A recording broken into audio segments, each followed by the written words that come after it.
Three, two, one. Ladies and gentlemen, welcome to an extraordinarily special episode of the Project Egg Show.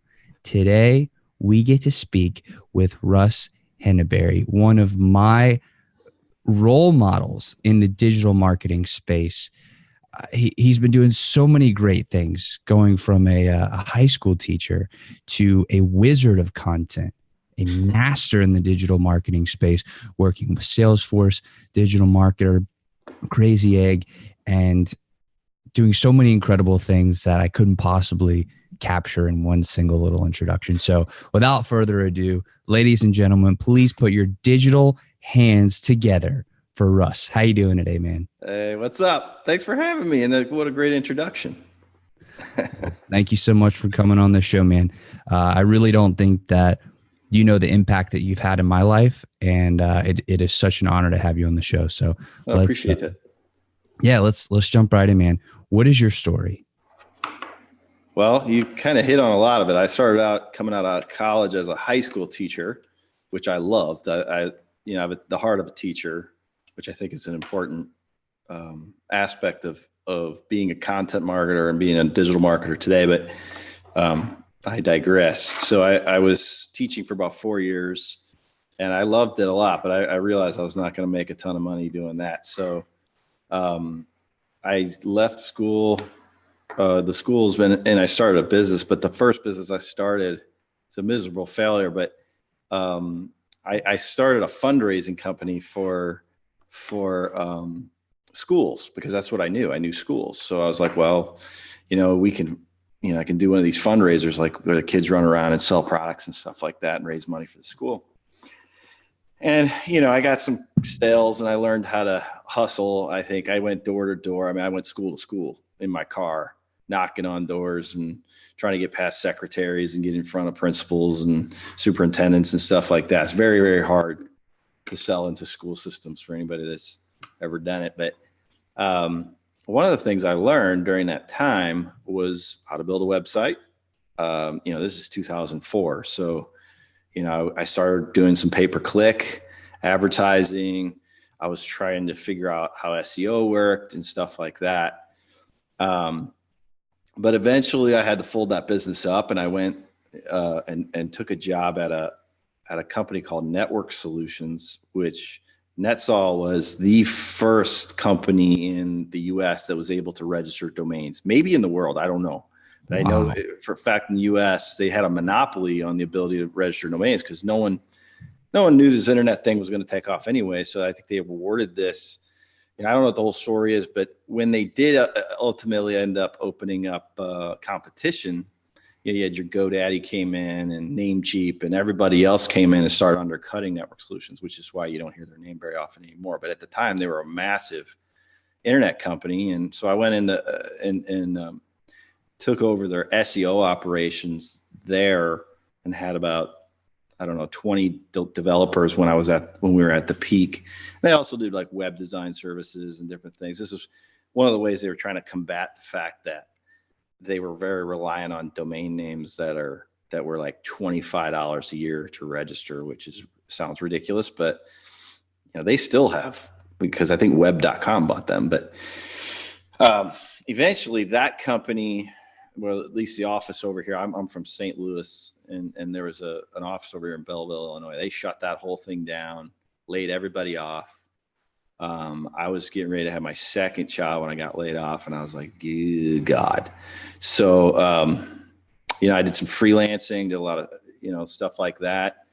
I ultimately ended up catching on with a guy named Neil Patel, who's, kind of a legend in the digital marketing space, and worked with him on the Crazy Egg blog, which, as you mentioned that earlier, they're a software company, do heat maps and stuff like that. So we launched the Daily Egg, and I managed all of that for him for a couple of years. Ultimately ended up leaving there and going to Salesforce.com to help them with their content marketing and get their blog up off the ground. Then went to DigitalMarketer.com, worked with Ryan Dice, which was really my finishing school, I think, even though I was, in my late 30s. But, it was definitely some MBA finishing school stuff going on there at Digital Marketer, where I became a pretty, I don't know, influential person through DigitalMarketer. I was in charge of all content and all product, which was, what we sold was content training. They still do some of the best training in digital marketing in the world. So, I worked with Ryan and the team. We grew that team while I was there from, I don't know if I was like number 8 person there or whatever, but that company's got, 50, 60 people there now just under that brand. So, went through some rapid growth and changes at DM. And now I'm working for myself. I started a company called modernpublisher.com. And we are all about, what I know better than anything is information products. I know how to build them and I know how to sell them. So everything from masterminds and courses and print books and, lead generation using content and, live events. I was pretty involved in Traffic and Conversion Summit. So I got a lot of experience on the big industry event side. That conference was about 6,000 people last year. So I got a lot of experience in the info space. So Modern Publisher is all about, training today's information marketer. So that's my story. It's a damn good story, my friend. So it seems like one of the common themes that has been pervasive throughout your career is you being a teacher and you teaching. Where did your love and passion for teaching come from? It's a good question. I mean, my family, all in education, both my parents were administrators and before that teachers. My wife, when I met her, was going into teaching, and actually her and I taught for a couple of years at the same school. It's in my blood, but it is kind of curious. Like I left teaching and then ultimately ended up back in it. And, honestly, I think that teachers are some of the most undervalued people on the planet, and not just in the way that they are paid in the school systems, because that's one thing, and it's certainly an undervalued situation there, but I think they undervalue themselves. I don't think they realize how much application, especially today, anybody that has a teacher's heart and feels like they really just want to figure out how to make things make sense to people. They love to watch people's eyes light up with knowledge. Anybody that has that, whether they're already teaching or whether they, just have that heart in them, they're coming out of college or something like that. The business world needs people like that, especially if you can communicate, right? If you're a good oral or written communicator or both, and you have the heart of a teacher, God, the sky's the limit these days, because, the internet needs you. The world needs your, special genius, so it's one of the reasons why I launched Modern Publisher, is because I want to be around more people that teach and that like to teach and like to help people. So who knows where it came from? I don't know if it's something born or something you just, I really think anybody that gets a chance to do it, will like it, Dude, you're almost like the teacher whisperer. Those are my peeps. That's awesome. So let's say you have a teacher, right? And, clearly this stuff better than me. So if I'm not asking the right questions, please let me know. But it seems like as a teacher, you kind of have a certain mindset of, okay, I need to go find some place to teach. I need to teach my curriculum. Bam. But at the same time, there's this huge need in the business world for people who can teach other people, who can communicate their ideas and really help bring up other people. So how do you bridge that gap between I'm a teacher versus I'm going to go out in the business world and teach and like make a big impact there? Well, I mean, you can bridge that gap by going in and working somewhere and go work for somebody else, because, to start with, you may not have the entrepreneur chops or feel the courage to get out there and maybe take that risk. I know that, a lot of people will compare themselves to other folks and stuff like that. And they're like, I got to get out there and I got to start my own thing right away. And but my path has been slow and steady wins the race, right? I've worked for a lot of other companies. I've worked for large and small. I worked for NetSol and Salesforce, which are huge corporate jobs. I worked for a company called BookSource. I didn't mention that. It was a short stint there, which was small, and DigitalMarketer, which was small, right? And I prefer the small business, the more, because I felt like I'm more of an impact. But you can start there, by getting inside, and honestly, people with teaching skills and communication skills in particular. Like whenever I was hiring somebody at DigitalMarketer, for example, if I knew that person could write, step one, is this a good person? Okay, if it's a good person, then check that box. Okay, it's like, good, that's a good person. They're gonna have a good culture fit here. Step two was, okay, I'm hiring for a videographer or editor or whatever. It doesn't matter what it was. What I was always looking for is, they say they can do this, and there's some evidence that says they can do it, but can they communicate either orally or written? And if they can, I would hire them, because I could always find something for them to do in this world that we live in today, if they can write or speak, right? Because you can produce content for me. You don't even have to author it. You could be a ghostwriter. All right. So, you could go that route where you're just going to go and become an entrepreneur, right? So you're going to become, an entrepreneur that's on somebody else's team. You don't own the company. You're just, and that's why I like to stay on with the smaller company, right? Because you can be more of an entrepreneur, in a smaller organization. The other route to go is to go launch your own thing, right? So a lot of what I'm teaching over at Modern Publisher is the business model of information marketing, right? Like, what is that business model, and how do you make it work? How do the largest information product businesses in the world work? Tony Robbins, Dave Ramsey, Ryan Deiss, Marie Forleo, Amy Porterfield, they're all running the same model. And so, one of the first things you find if you come over to Modern Publisher is that I will teach you what that model is, and how the sausage is made, in the info business. And it's crazy, but it truly is that there is really a single model that everyone uses, and it's kind of a law, in the info space. So you can certainly go out on your own as well. So that definitely begs the question, what is that model? Yeah, well, yeah. So the model is that, there's essentially 4 stages to your Ascension Ladder in the info space. And really this applies, a lot of what I'll say will be very specific to info, but this idea of an Ascension Ladder of customer and prospect, or audience member, whatever you want to call them,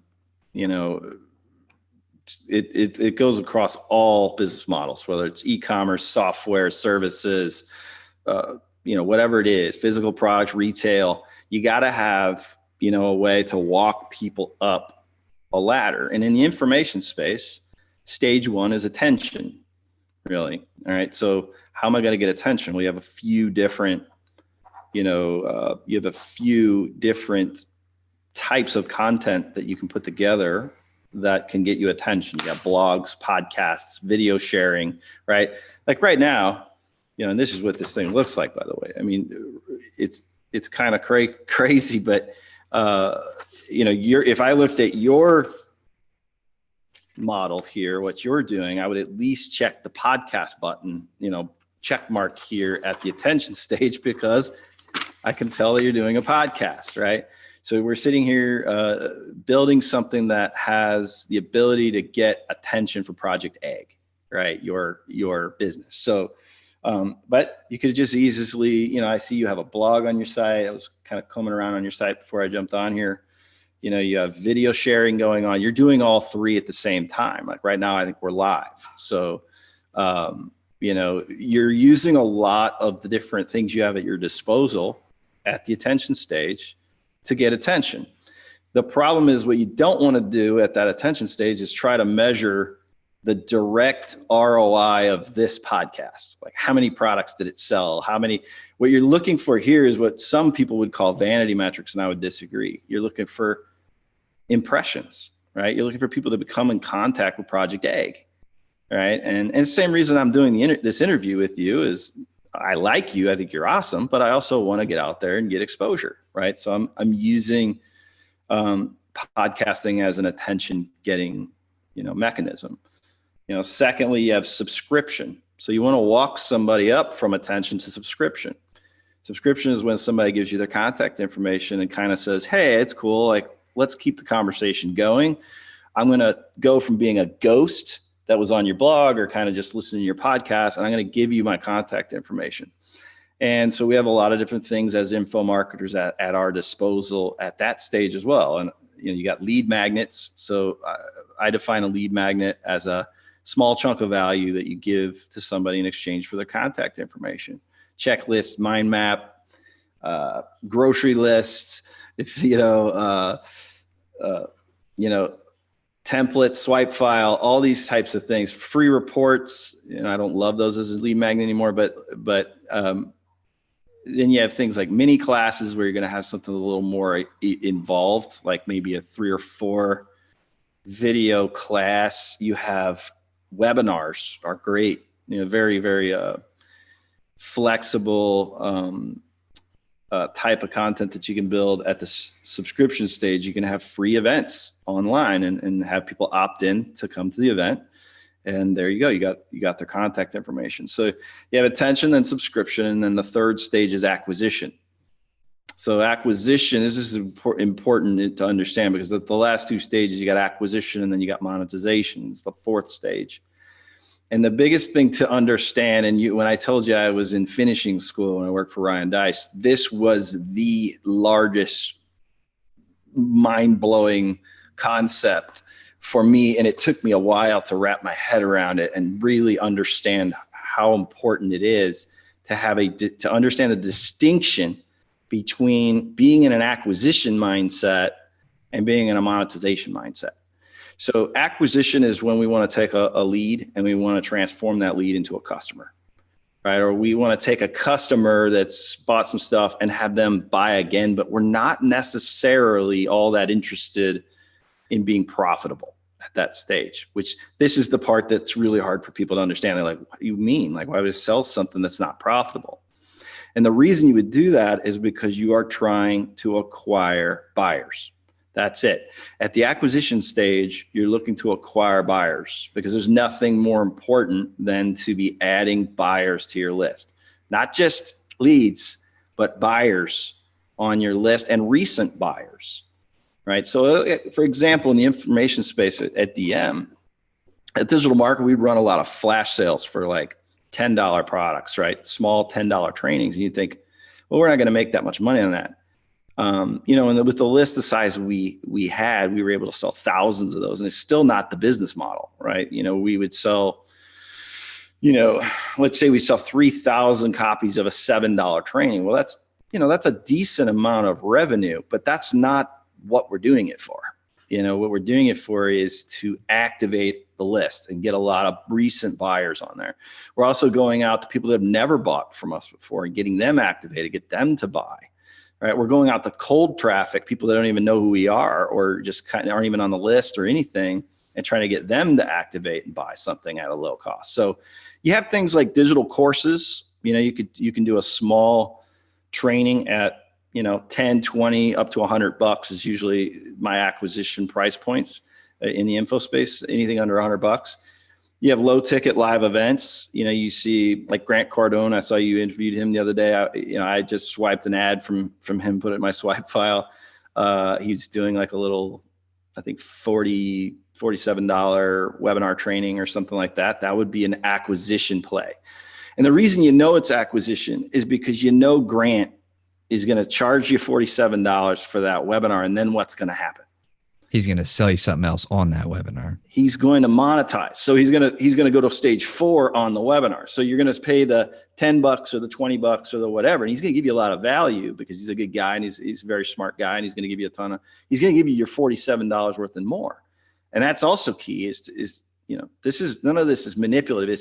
You really need to be giving people value, but there is a massive strategy here. He's going to get you in at $47, and then he's going to sell you something that might be $2,000 or $10,000 or $1,000 or whatever. And that's his monetization stage. Okay.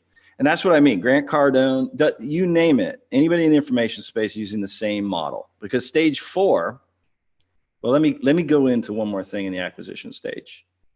At acquisition, when you're looking to acquire customers, and we could talk about this more if you want, because I'm actually right now very fired up about this because of some ads that I'm running, and I'm getting some negative comments on these ads. We can talk about that in a second, because I'm targeting self-published authors. Okay, now people that are self-published, I love a self-published book at the acquisition stage because I have complete control over the price point. I can go direct to consumer. I can drop the price of it to zero. So if you look at a lot of, say, like Tony Robbins funnels, and how he goes about his acquisition in stage 3 is he uses a print book, and he uses a free plus shipping offer at the print book level. So he's going to go in and say, he might run an ad that says, hey, you can grab a copy of Money Master the Game, his book, for free.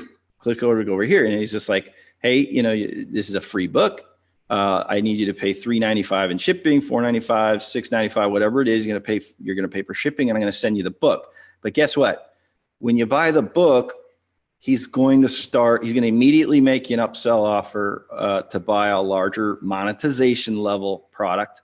And then he's going to start using email and everything else that he has at his disposal, right? Text, if he's got it, Messenger, if he has it. Everything that he has, retargeting, everything that he has at his disposal to sell you the next thing, right? So he's activating you with the acquisition stage with the print book. Brendan Burchard, most of his business was built on the back of the book funnel, right? Which is an acquisition play.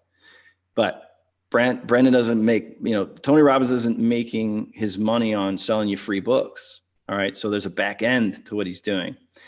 And then we have tripwire products. So you have digital courses, low ticket events like low dollar webinar trainings. You have print books. And then you have tripwire products. So the way I define a tripwire product is a physical product that is very, very low ticket. Usually it's being sold at cost. And usually a lot of times you're losing money when you're actually sending this thing out. So a good example of this is when I was at DigitalMarketer, we sold more knives than you could ever think of, man. We had our own warehouse and everything. I mean, it was just tons of knives going out there because we had a brand in the survival space. And we were selling these knives for cost, right? Whatever we could get them for, we'd sell them to you for. And you'd think, well, why would you do that? And it's because we need to acquire buyers. We want to acquire people that would be interested in having, it was a special kind of knife that you could kind of hide in your wallet or something. It was a credit card knife. It's kind of cool, actually. But we'd sell it for like $5, and that's how much we could get it for. And if we could get it for $4, we'd sell it for $4. Whatever we could get it for, we would sell it for. And we would lose money on that deal. We would send out lots and lots of credit card knives every day. That lost money, but the back end was where we made the money, right? So we'd sell membership, we'd sell other courses, to those people. So acquiring the buyer. Then you get to that monetization stage where everybody wants to be, right? And you've got this, you've got things like big high ticket digital courses, right? You might call it a masterclass or something like that, where you've got a higher ticket course. You've got services. I love services at the monetization stage, consulting, coaching. I'm talking to a guy right now who's a student of mine who's building a course in one of my classes. And really what he's looking to do is use the course as a way to acquire buyers and then sell them printing, right? Because he owns a print company, right? And his print company is dealing with like Moo and Vistaprint and all these people. And he's like, I'm going to use information on the front end to acquire people, buyers that are interested in learning more about direct mail. Is his plan. Okay. So I'm going to teach you direct mail. And then guess what? When you need your direct mail pieces, you come to me and I'll do the printing and shipping and labeling and buy the list for you and all that stuff, right? So he's using info on the front end to sell services. And I love services on the back end, especially consulting, coaching, all that stuff. You have membership, so you can build membership sites. You can build different continuity products that people pay you monthly, annually. You have small group events like Masterminds, right? So, at DM again, this is why I call it my finishing school. We had our War Room Mastermind is $25,000 a year. That's a big monetization play, right? So we might have somebody that came up through our blog or our podcast, went through a lead magnet, bought some small stuff at the acquisition stage, bought some courses at the monetization stage, and then ultimately ended up in our $25,000 mastermind program. And then you have large group events like conferences or summits, some call them summits and stuff like that, where you're selling tickets for, anywhere from 500 to a couple grand or more, right, for large events. So that's kind of what you have. I mean, those are, there's certainly other sort of, if you did a little other and wrote some new things in here, but this is the model. You have attention, subscription, acquisition, and monetization. You have different types of content you can build and sell at the different stages. And if you're in the information space, you don't need to have all these things in place immediately, but you should be working on it to make a very predictable, scalable, thriving info business. I bet you didn't think I was going to rant for that long. I'm really glad you did because you're dropping some serious value there. What were those things that you were saying about stage 3 that you were fired up about with the ads that you were running right now? Well, so especially with self-published authors, what I'm finding with them is I'm targeting them with some ads, and I'm saying to them like, hey man, like if you're frustrated with your book sales, there's a better way to use that book. And that is as a front end offer. I can't tell you how many, I've been doing this a long time, been in this space for, I would say I've been a digital marketer for over 10 years. And so I've talked to a lot of people that are either bloggers or podcasters or different things, authors, speakers. And a lot of times I'll ask them is like, okay, so what are you doing? And it's like, well, I'm an author. And it's like, cool, what'd you write? And it's like, let's say it's a business book, right? Or it's some kind of nonfiction book, like how to hit a baseball, how to turn doubles into home runs. That's the name of my book. And it's like, okay, cool. That's great. How's it going? And it's like, I don't make any money off of it. Like, I can't figure it out, but I wrote this book. I thought it was going to be great. And I thought I was going to, I'm an author now and everything should be great. It's like, I know why you're frustrated. You're frustrated because books are, I hate to break it to you, but books are not a good way to make a living. I wrote Digital Marketing for Dummies through Wiley, and it was even published, right? We made squat off of that, right? And that's not why I wrote it. I wrote it for the credibility. It's a big business card for me. It gets me on a lot of stages that it wouldn't ordinarily get me on. But I didn't write it for the money. If you're going to try to make a living, even off of hey, sweet. I literally have that book. Oh yeah. Nice. Yeah. They just translated it to Korean, which is awesome. And they send me a copy of every translation. The Korean one's my favorite. But yeah, I mean, business books are not a great way to make money. Nonfiction books, and especially self-publishing, what you want to be using that book for is on the front end as a way to sell services. So if I wrote how to turn doubles into home runs as a book, so it's a book about hitting a baseball. Well, maybe I'm selling a hitting camp, right, on the back end that's more higher ticket and where I can make some cash. Maybe I'm selling a digital course that somebody can go into and learn how to be a better hitter.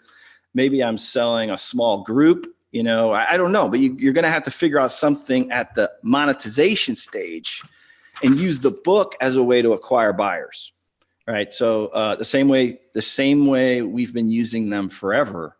And it's just one of these secrets that most people don't realize is that a print book is not the end game. It's kind of a piece of cheese, right? People love books. They're very easy to understand. It's like, okay, like it's a book. Like what's the worst that could happen? And it's free. A lot of times they sell it to it for free, but but it's a book. The worst that could happen is if the book's terrible, I fire it in the trash can and that's the end of that. So it's a real low risk way for somebody to become a buyer. And it's a real easy way for you to identify that somebody's interested in learning how to hit better or learning how to run Facebook ads or wants to learn how to grow big, red, luscious tomatoes.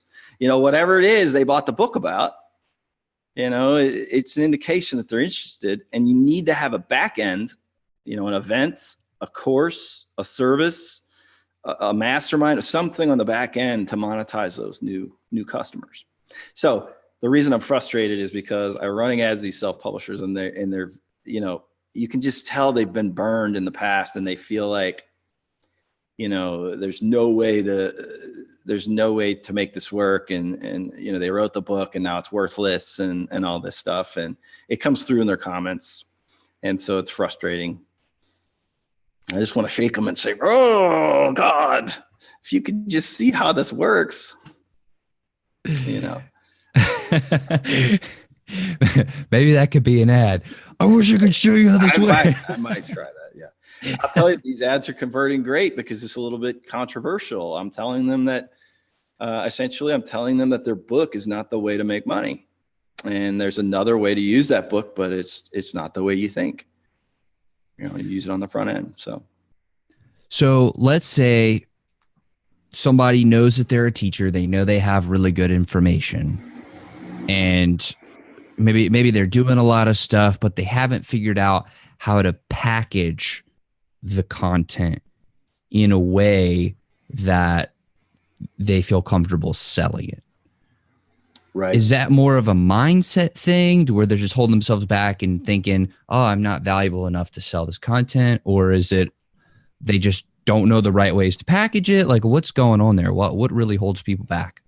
Well, if you're going to go out and do a course, let's just say, for example, which is a great way to build scale if you're doing services and you're tired of being chained to your clients and, feel like, what you want to do is you want to go from client to customer, right? There's a big difference when you're referring to the people you work with as clients. You are in a service-based business. And here's the problem with services. Like the guy who cuts my grass, for example, I pay him after he cuts the grass, right? I don't pay him before he doesn't show up, and I pay him and then he cuts the grass. He cuts the grass and then I pay him. If I'm going to have a roof done on my house, the roof gets done, then I pay the contractor, right? Like, that's one of the biggest problems with services is the way that everything is stacked in the favor of the client, right? And oftentimes, we get burned. I've been in services forever. I still offer services. I just stack it in my direction. I productize my service. But if you're somebody that's sitting there thinking like, okay, I'm in I know something that I can use to help people. I've either helped myself through a problem or I've helped other people and gotten results. It is somewhat of a limiting belief that you can't sell that. I don't know what it is you help them with, but if there's any demand for it at all, you can package it up and sell it. When I talk to people about courses and when people go through my training on how to build online courses, the thing that freaks people out sometimes, some people love it, some people hate it, is when I tell them, I want you to teach this course live and I want you to sell it before you've even built it. Does that make sense? Have you gotten results? Yes, I've gotten results. Okay. You feel like there's a market here? Yes. All right. Let's go through a few things. All right. So if you're thinking about building a course, for example, here's what I would advise you to do. Outline the thing. All right. So you know what you're going to cover. You got the outline done. And then build something that I call a framework. A framework is I have a pretty specific definition. It's a single page graphic usually that explains how you think about growing tomatoes, hitting the baseball harder, running Facebook ads. It's your take on how to do it. And it's a single graphic that, somebody could look at. And by the way, that's what this is, right? It's a framework. I'm able to take somebody and say, hey, this is how this works. And I want you to, I have a dozen examples of it that I've built over the years, but when you get that framework done, now it's time to go out and sell that thing before you go and shoot all of the videos and before you build all the decks and before you do all that stuff, you're going to want to go out and sell it. And there's a couple of reasons for that. One, you don't know if it will sell. And if it doesn't, guess what? You didn't do much with it. It's essentially the same conversation that people are having over in the software world, which is, let's not build the entire app first. Let's build the minimum viable product, right? Something that we feel like we can sell. It's got one feature and benefit, and this is what it is. And then let's watch and create a feedback loop between us and the customer and improve the thing as we go. All right. So literally, when you sell your course the first time, I advise people to sell it. They need to know what the framework is they're going to use and what the outline is, right? But guess what? The outline is going to change. You're going to literally fix this plane while you're flying it. All right. I tell people to build deliverables into their courses where they're able to talk one-on-one with their students, because the student's going to go, you know what? I don't get X, or I don't get Y, or I wish you'd added some more stuff on Z. Go ahead and build that stuff before you go and automate the thing and make it this thing that's already finished. Just get out there and sell it. The second reason I advise that is that a lot of people like to just play business. They just like to play, right? Like, oh, I'm going to build the website, and I'm going to give the course a name, and I'm going to, think about the customer avatar and everything, but they do everything except sell it. And I hate to say it, but until you have even it's just one customer, you do not have a business. You have to have a customer to have a business. Having a product does not mean you're in business. You have to have a customer. And so you really need to go out there and skip most of the product creation side of it and build this thing as you go and teach it live and get out there and sell it. And so that can get people feeling pretty, whoa, things just got kind of real. It's like, yeah, get out there and sell the product, right? And that's why I emphasize so much in my training on building online courses about the launch and how to get leads, and then how to, and I give them all the emails and the ads and the pages and the templates and everything to build out the part that matters, which is selling the dang thing. Because your business cannot move forward. You cannot get this thing going until you can figure out how to actually sell it. Does that make sense? Yeah, that makes a ton of sense. It seems like this whole back end of and maybe I'm using back end the wrong way, but of actually building and deploying the product, you're saying, okay, let's push that out for now. Let's not worry about that. Let's actually sell the idea, sell the concept, the concept, the outline, or the framework and the outline, I believe were the words that you used. Get customers, then build in a system where we can get feedback from the customers, and then build it live as you do it, as you teach it. That's exactly right. So you're going to want to know, okay, who am I selling this to? What problem does it solve? How am I going to teach it from an outline and a framework standpoint, right? Once you know that part, you can picture how you're going to teach this. Like, what like if I was going to teach this as a course, which is not a course, this is an overarching framework of my entire business, but there are 4 stages here. How many modules are going to be in my course? 4, right? And then I'm going to have when you get the framework down, that's a really key thing. I'm not saying that you need to run out there and just make a bunch of promises on a page and sell something you have not thought through. I've been in that situation. We've done that before. And I've had some dumpster fire situations on my hands where, we didn't think a deliverable through. Like, we said we would do X, and we really can't fulfill on that as well as we hoped we'd be able to do. So you need to think through, how the course is going to work and how the deliverables. Where I'm telling you to stop short of is going and recording everything and building out all the worksheets and doing all of that stuff, because that is very time intensive. And what you're doing is you might be building a house, and when the person, and then you're going to go out there and sell it, and everybody's like, I don't like that house. I don't like how it's laid out. I don't like, I don't like anything at all. There's that whole old story that I don't remember what college it was, but they decided not to put the sidewalks in to the college right away. They said, let's just wait and see what happens. And so they spent an entire year. They built all the buildings, but no sidewalks in between them. And then they just paved over the places where people had built the trails, the foot trails through the grass. You could see where everybody had been walking. Let's pave that, right? And that's kind of the idea here is you need to know what you're selling and what problem it solves and what deliverables are going to be there and that kind of thing. You got to know and feel that you can fulfill it, but don't go and shoot it all. Go out there first and even just do a soft launch out to, maybe it's just your social media friends or a small network and see if you can get 5 or 6 students, for example, and get something going, get paid to build the rest. Right. But if you go out there and everybody's like, look, I'm not interested in that. Like, I don't even like the promise that you're making here. Then it's like, wow, maybe I need to go back to the drawing board on what this course was going to be about. There's some of the biggest disasters you see today in business is when somebody goes and builds something completely out.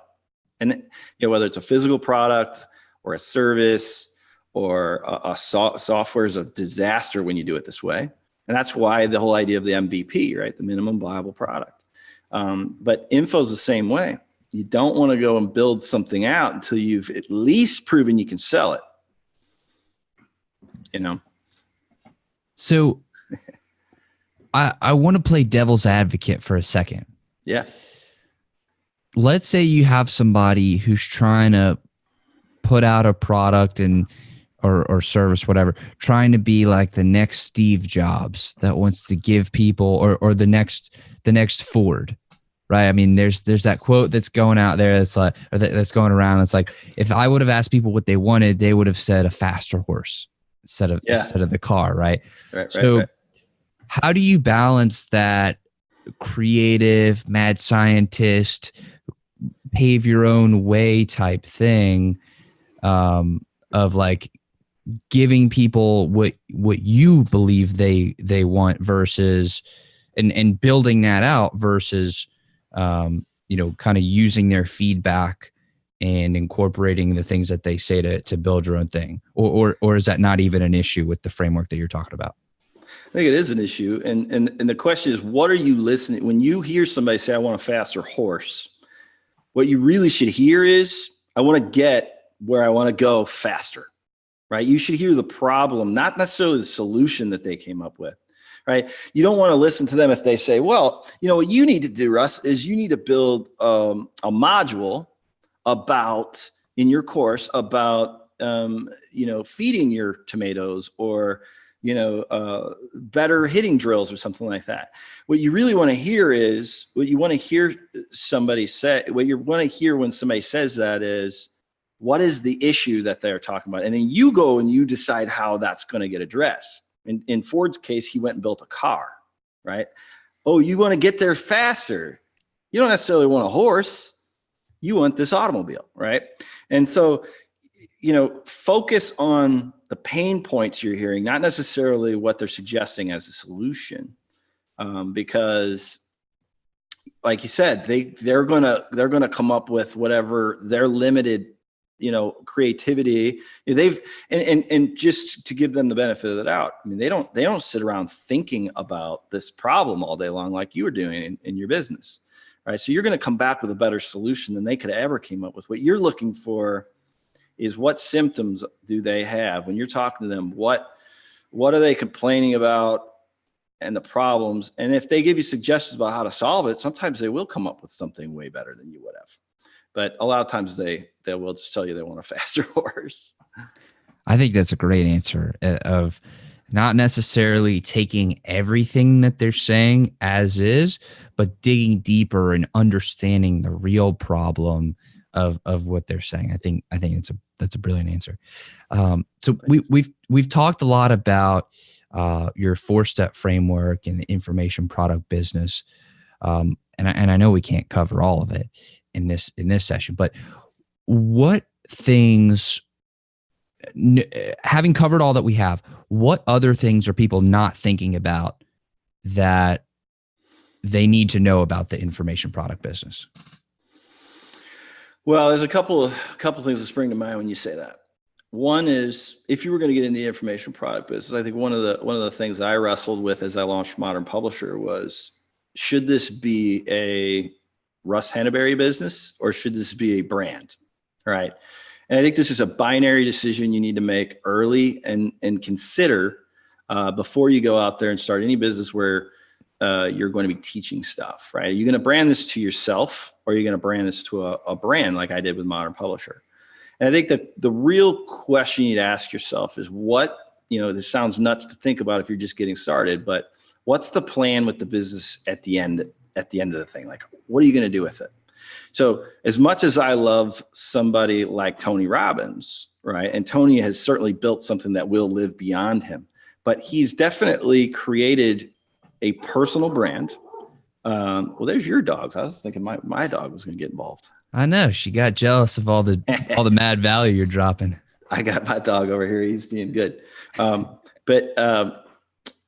Tony's built something there where it's going to be, what is Tony Robbins' business without Tony Robbins, right?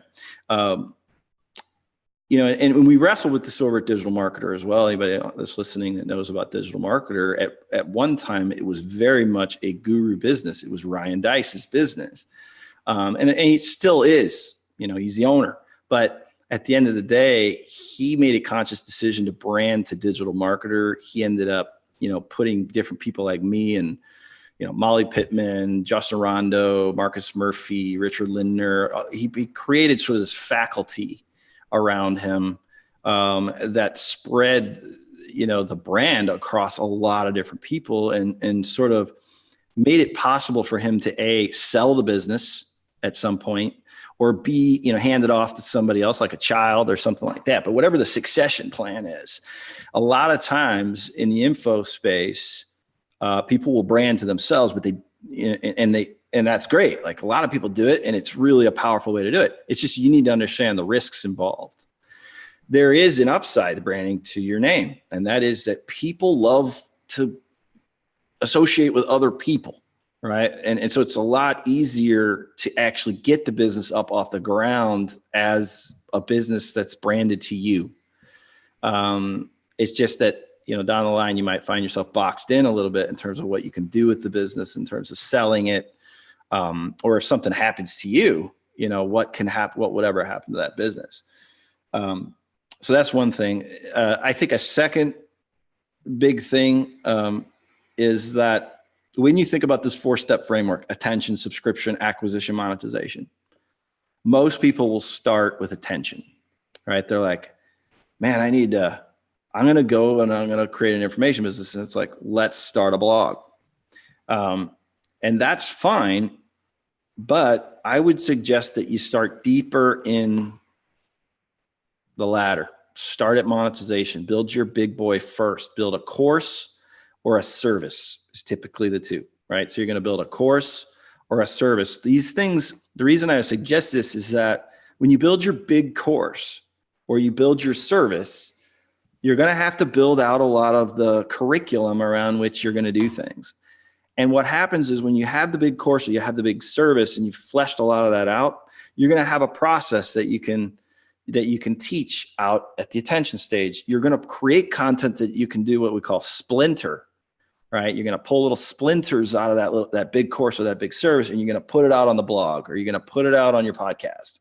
You're going to use it as a lead magnet to get people to opt in. You're going to maybe create a small course out of your service, or a small course out of a little piece of your big course, right? And sell it as an acquisition stage. You might create a course or a service and a book comes out of it, right? So you want to start with the bigger piece. Now, that is if you know what you already got the experience. If you're just kind of feeling around and you're like, I'm just trying to get my finger on what I want to do, and I don't know exactly who I want to serve, and I don't know what it's going to be about, start a blog, start writing, start podcasting, start talking. And weird things happen when we talk, right? Like, things come out and you start to find your passion. Number 3, don't try to figure out what you want to be when you grow up. All right. So a lot of people are like, wow. And I'm 44 years old, right? There's been times where I've been like, what do I want to be? I want to be the shortstop for the St. Louis Cardinals when I grow up. But rather than trying to figure that out, here's a better question to ask, especially if you're going to start an information business, rather than what do I want to be when I grow up? It's who do I want to serve when I grow up? So if you have the heart of a teacher, look around and say, who would I love to spend time with and teach? And that's why I ended up starting Modern Publishers. I want to be around other teachers. I want to be around this group. I want to help this group. I want to serve this group, because that's essentially what you're doing. Anytime you get into business, you're becoming a servant, right? You need to have the servant's mindset when you get into business. I think you have that, right? I think just based on, my investigation of what you're doing, that you have the servant's mindset, that you're anticipating what your audience needs and wants to learn, right? That's why you're very good at conducting these interviews and asking these questions, is because you have the servant's mindset. So I would advise you, if you're somebody that's out there and you're like, I just don't know what I want to be when I grow up, instead ask yourself who you want to serve. Who would you love to get up every morning and say, I'm going to go out there and serve this audience? Because your business is not defined by your product. It's defined by your market. You first find the market, and then you figure out what you're going to sell, right? So, you don't need to know everything that's going to happen with your business. You do need to know who you want to help and who you want to serve. Does that make sense? Yeah. You know, when you have this thing that's like, you're looking forward to it, it's like an event or a vacation or something cool, and like you build it up in your mind, and then it happens, and then it's way better than you thought it was even gonna be in your mind. That's exactly like how this interview has been. Yeah. So thank you for sharing everything that you have, and for dropping some mad value bombs on the people, including myself. So I appreciate it. That was awesome, man. Just have a few more questions for you, then we'll wrap up. I want to be respectful of your time. Is there anything about yourself that you think is an important part of who you are that I did not ask you about today? In other words, what did I miss? Well, I think the important part that people need to know about, usually anybody, is the part that's offline and out of their business. My family is the reason that I do, what I do. I have taken less money and moved jobs and, done different things with my career that weren't necessarily going to make me more money, because I wanted to make sure that I kept my lifestyle in a way that I could be close to my family, because I have 2 kids, and I didn't rush it. Right. I make good money and I make a great living, and I'm very proud of that. That's not what defines me. Right. It really is. And I work, I come up to this office and I work, I'm here at 8 a.m. and I leave around 5 p.m. And then usually when the kids are back to sleep, a lot of times I hop back on and do another couple hours.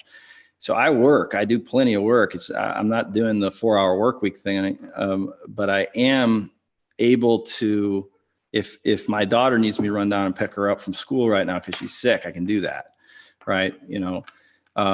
My wife literally tutors kids at the school, and they're, I could walk down there in 5 minutes.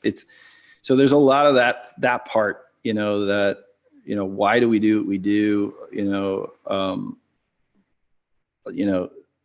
It's an honor to serve not just my audience, but also my family, and all that. So that's another part of me that,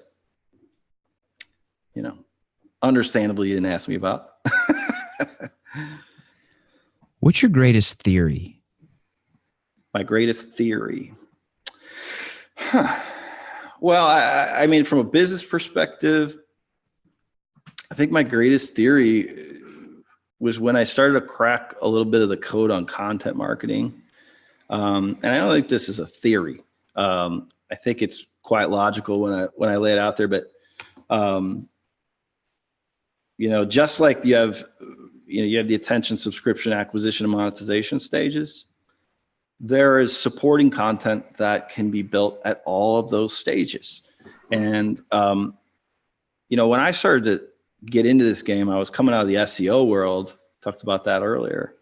And I realized that SEO, man, the handwriting is on the wall. Like, SEO is a subset of content marketing, and that's, I still believe that today. Social media marketing, content, and search engine optimization are underneath the umbrella of content marketing. And gone are those days of the search engine optimization tricks that we used to do. And so my theory became, content marketing is the foundational bricks upon which all other digital marketing principles lie, right? Because we spend so much time online interacting with content. It's the foundation, it's the bricks upon which the internet is built. It fuels your paid traffic, right? You got to have content if you're going to run paid traffic. It fuels your search. It fuels your social. It fuels your email. It fuels everything. So there was a time there where and I was a freelancer at the time. I would walk into a meeting with a potential client. They wouldn't know what I meant when I said content marketing. And now it's gone quite mainstream. And so I was proud to be, one of the early adopters of that concept and see that, this isn't about SEO. It's not about social. It's not about email. It's about providing better experiences for people. Does that make sense? Yeah, this is awesome.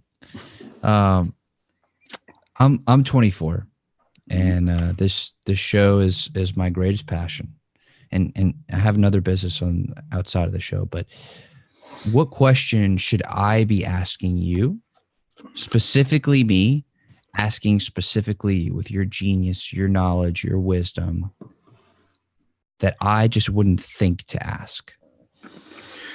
Well, the advice I would have given myself back when I was in my 20s, I did, and this is crazy to say because I am a teacher at heart, but I didn't invest in my own self early enough, right? So I always had an excuse as to why I wasn't going to go attend this event or buy this training or hire this consultant or coach or any of those things. It was always, there's just not quite enough money in the bank there to do that. And I'll figure it out on my own. And I'll tell you, I would have microwaved my results, if I would have leveraged other people. So I have this tremendous problem with not asking for help, so I just don't, I tend to, think I can take care of everything on my own. And, when you're small and you're a solopreneur, or you have, just a few team members, you got to get out of that situation pretty quick, right? You gotta figure out like, where are the low value tasks that you're doing every day? Because there's, it took me into my 30s to realize there's $10 an hour work, $100 an hour work, $1,000 an hour work, $10,000 an hour work, and beyond.